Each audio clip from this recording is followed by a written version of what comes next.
Hello and welcome back to my studio. I'm Gina, and in today's video we're going to be tackling the exterior cladding for this project. What would this channel be without more of an experiment? I've got a couple of ideas and a couple of inspirations. I'm wanting to do something a little bit different with the exterior.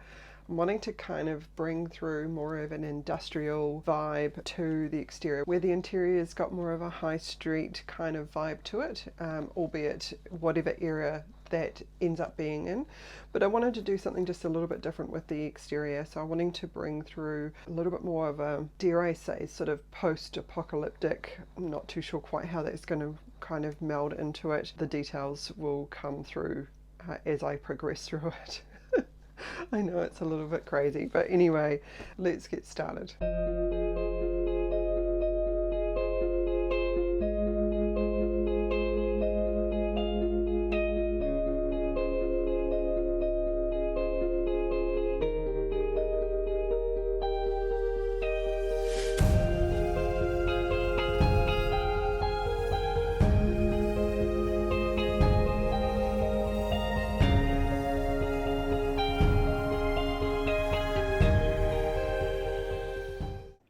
So now I've got all the pieces cut out. All I need to do now is cut out the windows and doors. And I'm going to do this while the paper is still on the foam, but I am actually going to take the time and pleasure to peel that off.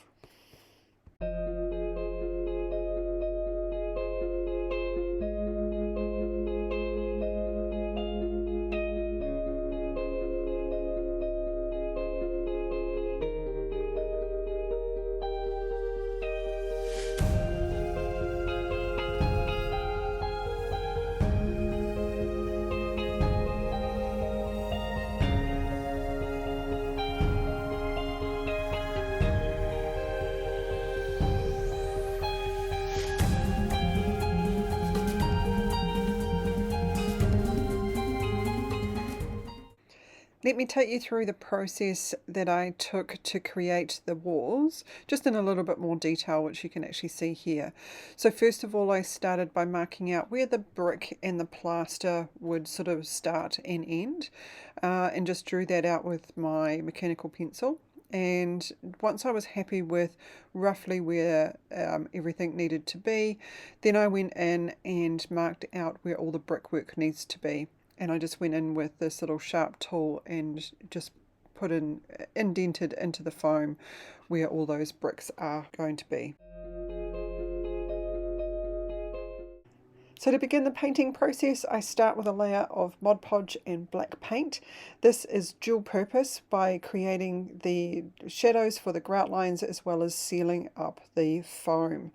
And then once I'm happy with that and gone through each one, this does take a little bit of time, go through and give a base coat of this sort of brick color. It's actually red oxide, so it's just straight red oxide, which actually is working pretty well. It looks pretty bright there, but it does actually tone down once it dries. And then I'm just going to go through with a couple of different colors. So I'm starting with a yellow, and then a slightly brighter yellow, and then a brown, I think, as well.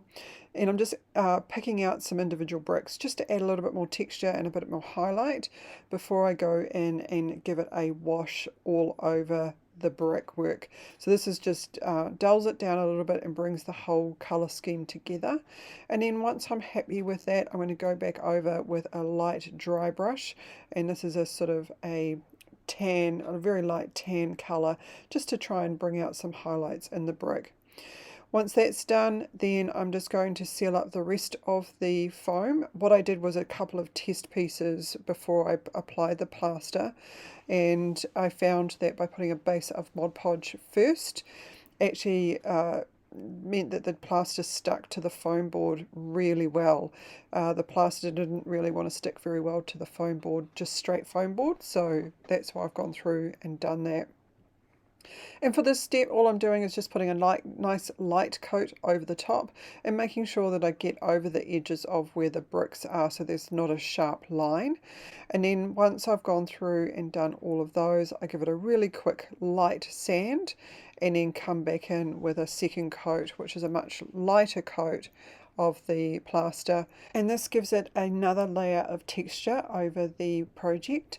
And then also to add in some more texture as well, I just come in with a very light touch of plaster and just patch that in over the brickwork just to add it a bit more character.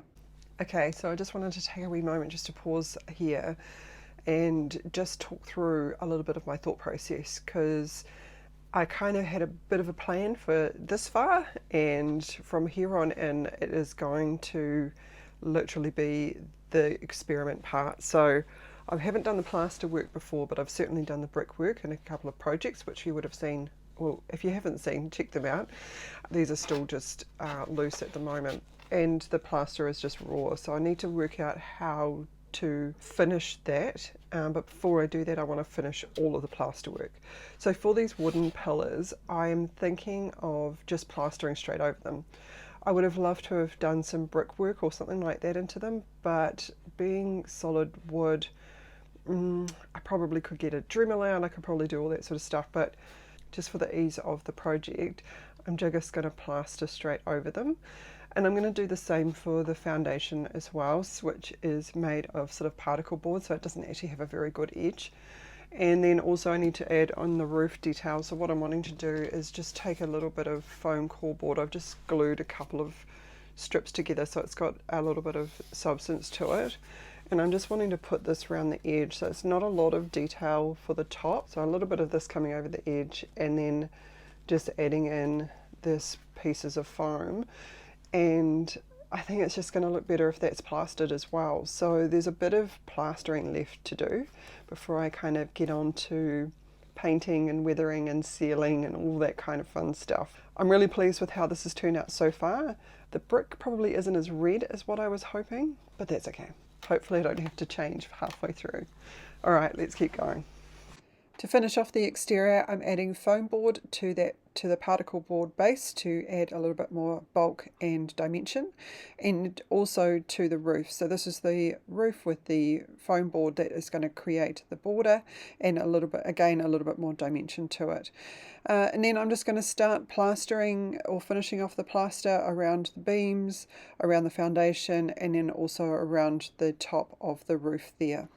Okay, so this is where we've got to. I have finished all the plaster work, and now I just want to run a couple of test pieces on these, basically these test pieces. So it's plaster, and the plaster is very porous, and also with the brick pieces, because I've given it the look that this has sort of been crumbling away, I'm not going to have the ability to paint it. So what I actually want to do is put a wash over it, and that's what I want to trial here. Is I've mixed up just a couple of different colours in the paint palette here, but they may not necessarily be the final one. So I've got a yellow oxide and burnt umber, basically straight mixed with a bit of water, then mixed together, and then also those three colours mixed with white. The main thing I want to do is just test that it's going to work on the plaster and that it's not going to dissolve it too much and for it to basically run away. So these pieces are just straight plaster, these two ends, and then this one I have actually put a layer of Mod Podge over the top. So let's use the straight colours first. So I'm just going to put this on here, and it is a wash, so it is meant to be a little bit watery. And I just want to see what happens with it across the Mod Podge mix. Okay, so that's definitely going on a bit lighter, isn't it? And actually this is probably testing how I want this to look, so I'm quite liking this middle colour already. I think this one, well, let's just see. I think it's going to be a bit dark, but oh wow, okay, that's not what I was expecting at all. Mind you, this is actually watered down quite a bit, so that's actually turning out quite well. I'm debating whether to mix in a bit of black with it as well. So, and actually it's not too bad on the Mod Podge, but it is just sitting on the top there, whereas this is actually coming in and it's giving that washed look that I'm actually looking for. I guess now I probably need to test the dilutancy. I don't know what you'd call that, how much water I've put into it. So yeah, I think that might be the next thing. It's just to double check that. So that's all good. So happy with that. Actually the mix was probably about right too. So that's all cool. All right, let's get this prepped and then we can glue things together and start painting, which will be very exciting.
So to finish off the roof, I'm going to cover it with a layer of Mod Podge and also some strips of cardstock.